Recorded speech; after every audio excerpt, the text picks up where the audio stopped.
अमूमन कहा यह जाता है कि अनऑथराइज कॉलोनी में ये अधिकार एमएलए के पास होता है, विधायक के पास होता है। चर्चा ये आने लगी है कि अमित खरखड़ी अपने निगम पार्षद अधिकार क्षेत्र से स्विच कर विधायक क्षेत्र की बात करते हैं। विधायक जो काम कर सकता है वो अमित खरखड़ी अब उस काम की चर्चा करते हैं। क्या विधायक की दावेदारी कर रहे अमित खरखड़ी? नमस्कार, दिल्ली ब्रेकिंग में आप सभी का स्वागत है। मैं हूं अनुज मिश्रा। हमारी खास पेशकश राजनीतिक हलचल में आज हम बात करेंगे अमित खरखड़ी से। और अभी कुछ दिन पहले हमने देखा था कि सदन में अमित खरखड़ी की आवाज आई थी, उसी पर चर्चा करेंगे और जानना चाहेंगे नजफगढ़ के हालात पर भी। अमित जी, स्वागत है आपका। धन्यवाद अनुज जी।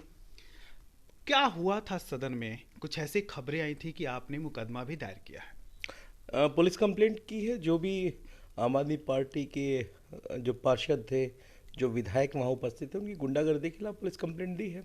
हुआ क्या था, एक बार थोड़ा दर्शक को बताएं, क्योंकि नजफगढ़ के लोग वहाँ नहीं मौजूद होंगे। जाहिर सी बात है, जानना चाहते हैं हुआ क्या था पूरा मामला। अनुज भाई, बहुत शांतिपूर्वक चुनाव चल रहा था। स्टैंडिंग कमेटी का चुनाव हो रहा था। उनके 4 उम्मीदवार थे, 3 उम्मीदवार हम लोगों के थे। और जो काउंटिंग के लिए, जो प्रेसिडेंशियल इलेक्शन के लिए इलेक्शन कमीशन की तरफ से जो काउंटिंग टीम जाती है, टेक्निकल टीम जाती है, वो आई हुई थी।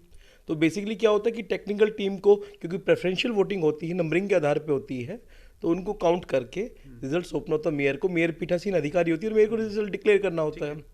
तो उन्होंने जो काउंटिंग किया उसमें भाजपा के उम्मीदवार 3 जीत रहे थे, 3 आम आदमी पार्टी के उम्मीदवार जीत रहे थे और 1 आम आदमी पार्टी का उम्मीदवार हार रहा था। तो उस हार की जैसे ही उनको लगा कि हार गए हम एक सीट, तो उन्होंने तुरंत कुछ वोट्स को इनवैलिड घोषित करना शुरू किया मेयर ने। तो टेक्निकल टीम ने उनको कहा भी, निगम सचिव भगवान सिंह जी ने कहा भी कि आप मैडम इनको इनवैलिड नहीं कर सकते, वैलिड वोट है, आप गलत कर रहे हो। लेकिन वो तानाशाही पर उतर आए, गुंडागर्दी पर उतर आए। जब हम लोगों ने लोकतांत्रिक तरीके से विरोध करने का प्रयास किया तो वही मारपीट झगड़ा। अमित खरखड़ी को भी चोट लगी थी? देखिए क्या है, कुछ अपने पार्षद बीच में फंस गए थे उनको बचाने के चक्कर में, लेकिन उन्होंने अभद्रता की हर सीमा पार की। तो निश्चित रूप से थोड़ी बहुत चोटें आई थी। उसके खिलाफ जो भी कानूनी कार्रवाई होनी चाहिए थी, उसके लिए हम लोगों ने संबंधित अधिकारी को, पुलिस को लिखा है। ये सदन की गरिमा इतनी तार तार क्यों हो रही है इस बार? देखिए, हम शुरू से कहते आए हैं ये एनार्किस्ट है। ये लोग देश विरोधी मानसिकता के लोग हैं। ये लोग लोकतंत्र में विश्वास ही नहीं रखते हैं। आप केवल दिल्ली के सदन की क्यों बात कर रहे हैं? आज पंजाब में क्या हो रहा है, किसको नहीं दिखाई दे रहा? थाने से भीड़ आकर एक ऐसे व्यक्ति को जिस पर नाना प्रकार के आरोप। खैर वो सड़कों का मामला, यहाँ तो जनप्रतिनिधि है ना, इसलिए मैंने पूछा सदन के हालात ऐसे क्यों? मैंने आपको फिर वही दोबारा शब्द दोहरा रहा हूँ, इनकी विचारधारा एनार्किज्म की है। ये लोग लोकतंत्र में विश्वास नहीं रखते। इन लोगों को संविधान की, लोकतंत्र की और सदन की गरिमा का बिल्कुल ध्यान नहीं है। मार पिटाई करना, सड़क छाप गुंडों की तरह मार पिटाई करना, इस प्रकार का गाली गलौज करते हैं कि हम लोग सुन नहीं सकते। तो मतलब किसी भी प्रकार की मर्यादा का पालन ये लोग नहीं करते हैं।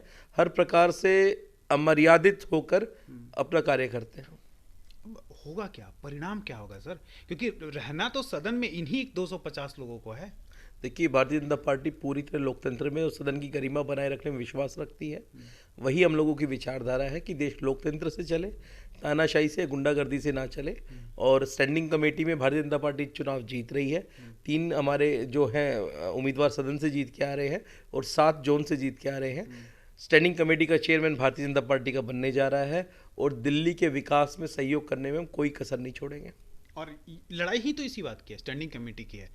भाजपा बड़ा दिल क्यों नहीं दिखा रही है? ठीक है, चलो अगर तुम्हारी बात मान लेते हैं। नहीं, बड़ा दिल, देखिए बड़ा दिल हम हमेशा दिखाते हैं। हमारा केवल इतना कहना है जो जस्टिफाइड है, जो सही है। बड़ा दिल दिखाने का ये मतलब नहीं होता कि हम 10 वोट उनको करके आ जाए। भाई हम अपने उम्मीदवारों को ही वोट करेंगे ना, यदि संख्या बल के आधार पे या जो समीकरण है उनके आधार पे हम लोग जीत रहे हैं, तो उसमें उनको आपत्ति क्या है? अब ऐसा तो नहीं हो सकता कि मैं भाजपा का पार्षद हूँ और बड़ा दिल दिखाते आम आदमी पार्टी को वोट कर दूंगा। अब वोट तो हम अपनी, नहीं, वोट तो अधिक अधिकार है। जो लड़ाई हो रही है, मैं तो वो जानना चाहता हूँ, जो भी सदन में हो रहा है, इस पर मतलब क्या बातचीत होती है भाजपा के पार्षदों के बीच में? नहीं, देखिए, चेयर के सामने विरोध करने का सबका अधिकार है, अपनी बात रखने का सबको अधिकार है। हम लोकतांत्रिक तरीके से जो विरोध करना चाहिए हम लोग करते हैं। ठीक है। यदि कोई बात हमें लगता है कि जो चेयर है, जो मेयर साहिब है, वो ठीक नहीं कर रही है, तो लोकतांत्रिक तरीके से हम लोग विरोध करते हैं। लेकिन मारपीट करने का अधिकार तो उनको किसने दिया? सदन में मारपीट करने का अधिकार उनको किसने दिया? दूसरा, मैं बिल्कुल स्पष्ट रूप से कहना चाहूंगा कि मेयर का काम सदन मारपीट सिर्फ उन्हीं के पार्षदों ने की या भारतीय जनता पार्टी के पार्षदों ने भी पलटवार किया है? देखिए, निश्चित रूप से पूरी तरह से शुरुआत और पूरी तरह से गुंडागर्दी आम आदमी पार्टी के पार्षदों ने दिखाई है। हाँ, हो सकता है अपने बचाव में या अपनी महिला पार्षदों को बचाने के लिए कहीं ना कहीं हाथ आगे किया होगा, या कहीं ना कहीं हम लोगों ने थोड़ा बहुत रिएक्शन दिया होगा, क्योंकि अपने लोगों को बचाना भी होता है। नहीं तो वो तो मारपीट करके जान से लोगों को मारने पर उतारू हो गए थे। और मेयर का काम सदन चलाना होता है, लेकिन मेयर सदन नहीं चला रही है। मैं बार बार पीछे भी कुछ मीडिया चैनल से बात कर रहा था, मैंने कहा था आतिशी सुपर मेयर के रूप में काम करती है। आतिशी सदन में बैठ के व्हाट्सअप करती है और उसी व्हाट्सअप के आधार पे मेयर शैली ओबराय सदन चलाती है। तो ये लोकतंत्र है क्या? सदन ऐसे चलेगा क्या? बीजेपी के पार्षदों को भी तो कोई अपडेट कर रहा होगा या उनको भी तो कोई गाइड कर रहा होगा। देखिए, हर पार्टी की पहले बैठक होती, सदन की बैठक से पहले उसमें रणनीति बनती है किस मुद्दे पे लोकतांत्रिक रूप से सदन में बात रखनी है, लोकतांत्रिक रूप से सत्ता पक्ष को घेरना है या अपनी आवाज़ उठानी है। उनकी भी होती होगी, लेकिन इस प्रकार की गुंडागर्दी के लिए तो कोई बातचीत नहीं होती। स्पष्ट रूप से में निर्देश होते हैं कि लोकतांत्रिक मर्यादा का पालन करना है। हमारे प्रदेश में भी जब बैठक होती है या हमारी पार्षदों की जब बैठक होती है, मुद्दा एक ही रहता है जो हर बैठक में होता है कि हमें लोकतंत्र की मर्यादा बनाए रखनी है, हमें सदन की मर्यादा बनाए रखनी है, उस मर्यादा को छिन्न भिन्न नहीं करना है, उस मर्यादा का पालन करना है। अमित जी, निगम पार्षद बनने के काफ़ी दिनों बाद शपथ ग्रहण भी हुआ और अब तो ऑथराइज रूप से आप पार्षद कहे जा सकते हैं। क्षेत्र के हालात क्या हैं? अमित खरखड़ी जब क्षेत्र में निकल रहे होंगे, क्या हालात दिख रहे हैं? क्या उसमें कुछ अंतर परिवर्तन दिख रहा है या फिर अभी बस जो चल रहा है वो चल रहा है? देखिए, नजफगढ़ को मैं बहुत बारीकी से एक वाशिंदे के तौर पे भी देखता रहा हूँ। आज देखने का नज़रिया थोड़ा सा बदला क्योंकि पार्षद बन गया हूँ और समस्याओं से निपटने में कहीं ना कहीं स्वयं को सक्षम महसूस कर रहा हूँ। लेकिन फिर भी मैं महसूस करता हूँ कि सारा नजफगढ़ टूटा पड़ा है। कैलाश गहलोत जी वसंत कुंज में रहते हैं, अब चारों सीट हार गए हैं तो लोगों के यहाँ शादी ब्याह में आना जाना शुरू किया है। लेकिन नजफगढ़ की बेसिक प्रॉब्लम्स तक कैलाश गहलोत जी आज भी नहीं पहुँच पा रहे हैं। उनको ये नहीं पता कि नजफगढ़ की गलियों का ढलान किधर है, उनको ये नहीं पता सी ब्लॉक किधर है, विनोबा इंक्लेव एक्सटेंशन किधर है, रामा पैलेस कहाँ है, रामा पब्लिक स्कूल वाली गली में क्या हाल है। अब बहुत खराब हालात है। अब गीतांजलि जाएंगे, हद से ज़्यादा नरक जैसे हालात हैं। अब कृष्णा इंक्लेव जाएंगे, नरक से हालात है। बहुत जनता विहार एक्सटेंशन जाएंगे, बहुत खराब हालात हैं। तो आज भी कैलाश जी केवल शादी ब्याह फोटो खिंचवाने के लिए तो जा रहे हैं, लेकिन आज भी समस्याओं की जड़ तक नहीं पहुंच पा रहे हैं। तो मुझे लगता है उनको और गहराई से उतरना होगा। 8 साल उनके निकल चुके हैं एक मंत्री के रूप में, एक विधायक के रूप में, और अंतिम 2 साल उनके राजनीतिक कैरियर के बचे हैं।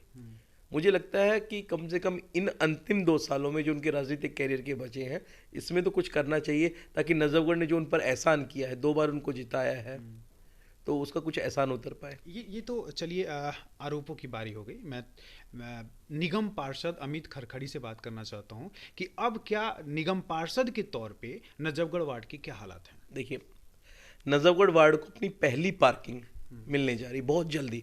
नजफगढ़ विधानसभा में, इस विधानसभा में पहली पार्किंग बनने जा रही है। आपका जो दिल्ली गेट है उसके बगल में। ये एक बहुत बड़ी उपलब्धि निगम पार्षद के रूप में कि पूरे मतलब आज़ादी के इतने वर्षों बाद पहली पार्किंग बनने जा रही है। जो खत्ता है, जो छावला स्टैंड पे आपने देखा होगा, जो ढलाव घर है, वो खत्म होने जा रहा है। हनुमान मंदिर के साइड में लोगों की आस्थाओं पे प्रश्न चिन्ह था वो ढलाव घर। कूड़ा रोड तक फैला जाता है, FCTS में उस कूड़े को हम लोग शिफ्ट कर रहे हैं। सफाई व्यवस्था दुरुस्त करने का प्रयास चल रहा है। बाजार की और सब्जी मंडी की व्यवस्था दुरुस्त करने का प्रयास चल रहा है।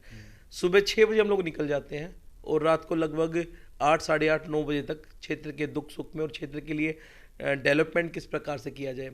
अब बहुत सालों से यहाँ एक वृद्धाश्रम था, वो नशेड़ियों समैकियों का अड्डा बन गया था। 1997 में उसका उद्घाटन हुआ था। अब उसको साफ करके एक पुस्तकालय के रूप में हम लोग डेवलप कर रहे हैं। तो मन में सपने बहुत हैं।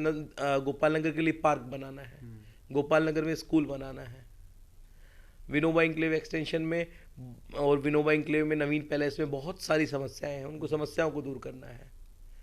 आपका गीतांजलि में चले जाएंगे, वहाँ बहुत भारी समस्याएं हैं, सत्यमपुरम में समस्याएं हैं। मतलब एक पूरे क्षेत्र के लिए कलेक्टिव हम रूट मैप बना रहे हैं और आने वाले साल 1.5 साल में देखेंगे आप नजफगढ़ वार्ड का चेहरा बदलता जा रहा है। अमित जी, मैं यही जानना चाहता था, कुछ कॉलोनियों की आप बात कर रहे थे कि वहाँ समस्याओं का समाधान करना है। अमूमन कहा यह जाता है कि अनऑथराइज कॉलोनी में ये अधिकार एमएलए के पास होता है, विधायक के पास होता है।